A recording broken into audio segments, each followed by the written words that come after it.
Hey, what's up, guys? So I was going to shoot a little video. I've had a lot of people asking me about how I clear coat the Whopper ploppers, or the Whopper plopper knockoffs, I should say. It's a little bit different when you're doing what I do with the KBS and you're dipping baits, and you got baits with moving parts. Anybody that's ever fished a Whopper plopper knows that they have a little propeller in the back that spins. So it's kind of unique when you're dipping it. So on a regular crankbait, I know I've showed y'all this on videos before, I have a wire on the top after it's painted, and I have a wire on the bottom. And basically, I'll dip it, pull it out, and I'll place this drip wire on there. And what the drip wire does is it pulls all the excess away as it's dripping, and it ends up on here. Because if you don't use this drip wire, you're gonna get a drip on your bait. That'll be just like that. And it'll really mess your finish up. And you can see the drip right there on the end of that. So Whopper ploppers are a little bit different.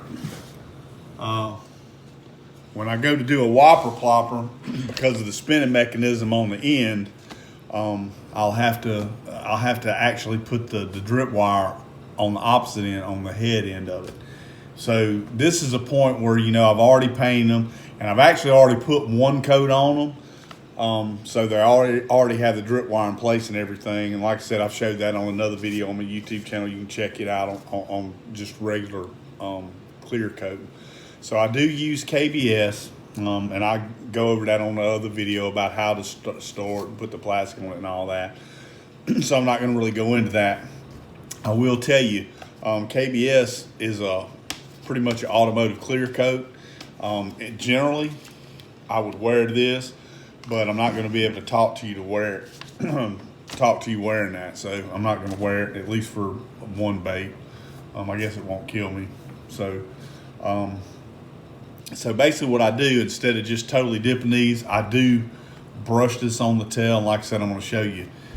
Man, all I do is I get these cheap paint brushes that I buy from, actually, I believe they come from Hobby Lobby. And they're just little kids artist brushes, man, and you get like 140, 150 for something like $7. So I use them one time, throw them away. No sense in spending a lot of money on a paintbrush when all you're doing is just brushing this clear coat on. So I'll show you one of these baits the way I have it set up. So normally, like I said, a regular crankbait, I would hang it from the head end and let the drip wire go on the bottom. But because of this moving part here and this mechanism, it's not going to drip right. So I actually do it the opposite. I hook it at the tail, and then I dip it in the head.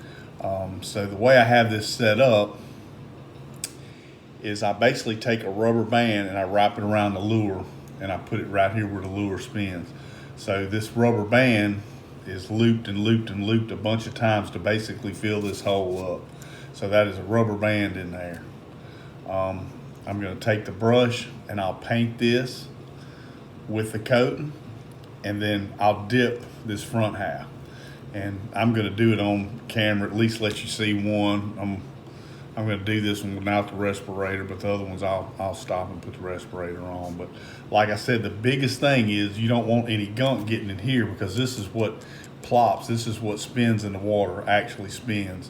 There's a couple of other ways to do it, but I find this to be the best way. Once I get through, I can just pop that rubber band out of there. I may have to do a little bit of cleaning up, but at least there's nothing down in that crevice. So you can see the rubber band pretty good in there the way I have it. So let's do this. And like I showed you on my other video, the best way to store this KBS is in a glass jar. I like to put it in a glass jar so you can see what's going on here when you dip, so you don't get any bubbles. And this plastic will actually keep any gunk from getting around here and your lid sticking on there. Like I said, that's on another video.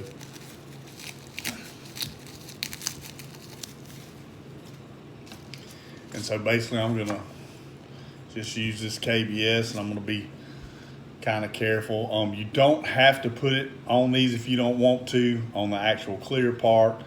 I do just for the heck of it. And I usually do 3 coats, so I go pretty light with my coats. I find that I get, it adheres better and it just looks better. And you know, this stuff is pretty much self-leveling as it drips, so I'm just trying to make sure it's coated good. And again, on this tail, I'm not going real heavy, I'm going kind of light.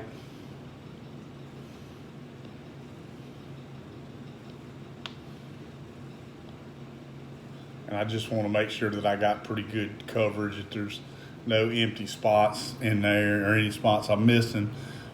Which is another good thing about putting 3 coats on there, because if you do happen to miss a little spot or whatever.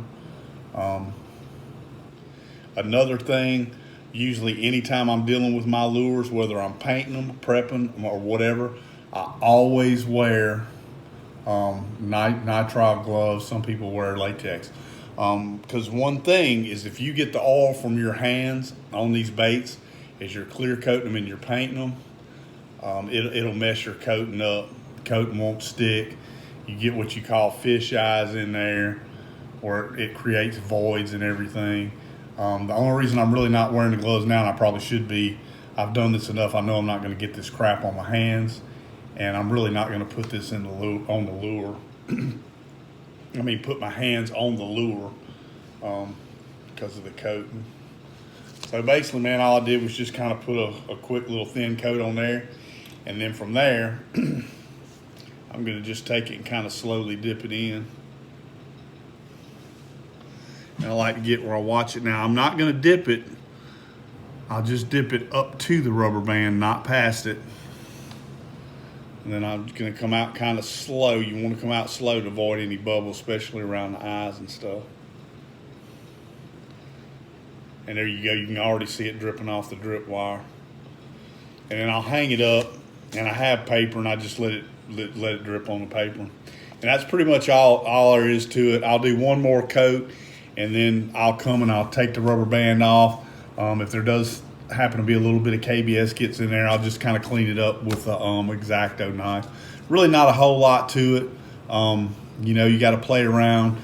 Some people will just dip the thing. I've seen them do this, wait like 20 minutes till it starts to dry, and then just kind of pop this little spinning part up so it breaks loose, and then they go back and clean it.